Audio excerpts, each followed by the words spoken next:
The subconscious mind is an incredibly complex and powerful machine.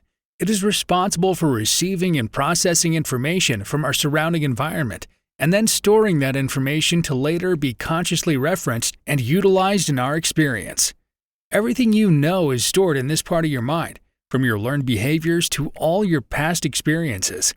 As I've mentioned many times across the channel, the subconscious mind is like a book of you. It keeps track of every single experience you have, every thought you think, and every emotion you feel. And it has been doing this since the day you were born. It's like your own personal data bank which stores everything that makes you individually unique, such as your beliefs, skills, hobbies, and general knowledge. The world as you know it is but a projection of your subconscious mind. It is your version of reality. It is what makes you, you. But how does this part of our mind work? How does it perform all these tasks without any conscious guidance? We could talk about Freud's iceberg analogy for days on end, but it still offers an extremely limited perspective of such a complicated concept. In this video, I want to examine the subconscious mind by using the analogy of modern-day computer technology. Modern-day computers and our subconscious mind have so much in common that it provides us a tremendous way to improve our understanding of this part of the mind.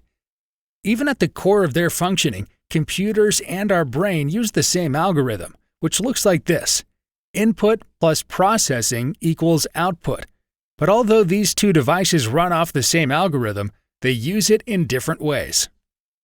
When we pull up an online search engine and type a question or topic into the search bar, you are providing the computer with its input variable. From there, the search engine begins the processing phase by scanning its vast database and using keywords, key phrases, or tags, also known as search engine optimization, to locate the most relatable information.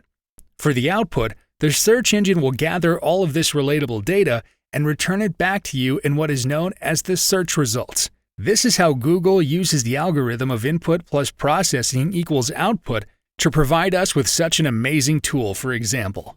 Our mind uses this same algorithm, but in a different way. The input variable of our equation comes from our surrounding environment, or external stimulus. Our five senses contain sensory glands that become stimulated by our environment and spark the initiation of this algorithm within our mind. From there, just as Google processes its vast database seeking information that corresponds to what has been entered into the search bar, we take this conscious input and refer to our own vast database, known as the subconscious mind, to find the most appropriate way to respond to our input. When the most familiar information is found, our subconscious mind returns that information to us in the form of a thought. Just imagine getting a whiff of food with an amazing smell and then finding your stomach growling. This is an example of how our mind uses the input plus processing equals output algorithm to create the thought and experience of hunger. It becomes obvious right away that our mind and modern-day computer technology function in similar ways, but it's not until we examine each variable of this algorithm individually that the real magic is uncovered. Input. One of the most obvious advantages of the human brain when being compared to computers is our ability to create and receive input on a conscious level. Even when we are using computers to find the answers to questions we can't conjure up with our mind, we are still supplying the computer with the input variable of the algorithm. For Google to begin its processing phase and come up with any answers, us humans must provide it with the input variable of its equation, which is when we type something into the search bar.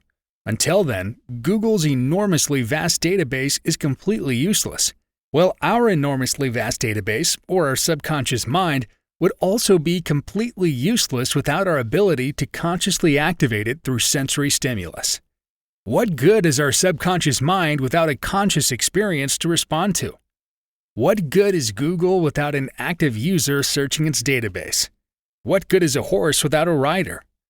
Our horse, being our subconscious mind, always has a rider, which is our conscious mind. Google's horse, on the other hand, being its database, has no continuous rider. Processing. After we type our search inquiry into the search bar, Google uses things like tags and keywords to track down only the most related information. The use of these keywords and phrases is known as search engine optimization. For example, if you go to Google and search "on the mind," my channel will pop up immediately in the results. From your search phrase, the algorithm assumes you want to know more about the mind. By locating the name of my channel and the keyword mind all over my content, in the titles, throughout my videos, and in my channel description, YouTube's algorithm assumes it contains a lot of information about the mind. Well, in the same way that Google uses these keywords and tags to categorize information, our brain uses things such as thought patterns and triggers to do the same. Just imagine a person in your life that causes you to think a lot of negative thoughts. Most of the time you're around this person, they do something to send you into a bad state of mind. Now, when you are around them, even if you don't do anything to inflict this state of mind on you, your mind still goes to that negative place. Just as Google has paired my channel with the keyword mind, your subconscious mind has paired this person with a negative thought pattern. And just as I can use the hashtag mind and have YouTube's algorithm show my content when someone searches for the mind, the thought of this person triggers this negative state of mind within you. The algorithm of your mind has deemed this negative response the correct output when this person is the input. Output.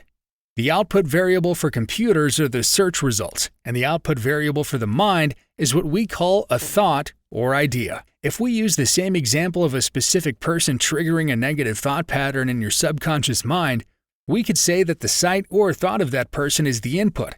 Your negative thought pattern being triggered is the processing variable, and the negative thoughts themselves are the output. The real advantage of our mind is highlighted in this variable of the algorithm. You see, when a computer gives us our output in the form of search results, it is tracking down information that already exists, not creating anything new. These results are returned to us in the form of pre-existing data. Our mind, on the other hand, can create new ideas. When the mind gives an output, that output is not limited by the information that already exists in the subconscious mind. Unlike computers, our mind is capable of mixing and matching this data in ways we don't quite understand to generate new ideas. As an extension of the human mind, computers allow us to organize and sift through data like never before, and they are an extremely powerful force. But the true power of the mind is found in its ability to generate new ideas, and computers lack this ability. Think about it. Even the idea of a computer itself spawned in the human mind.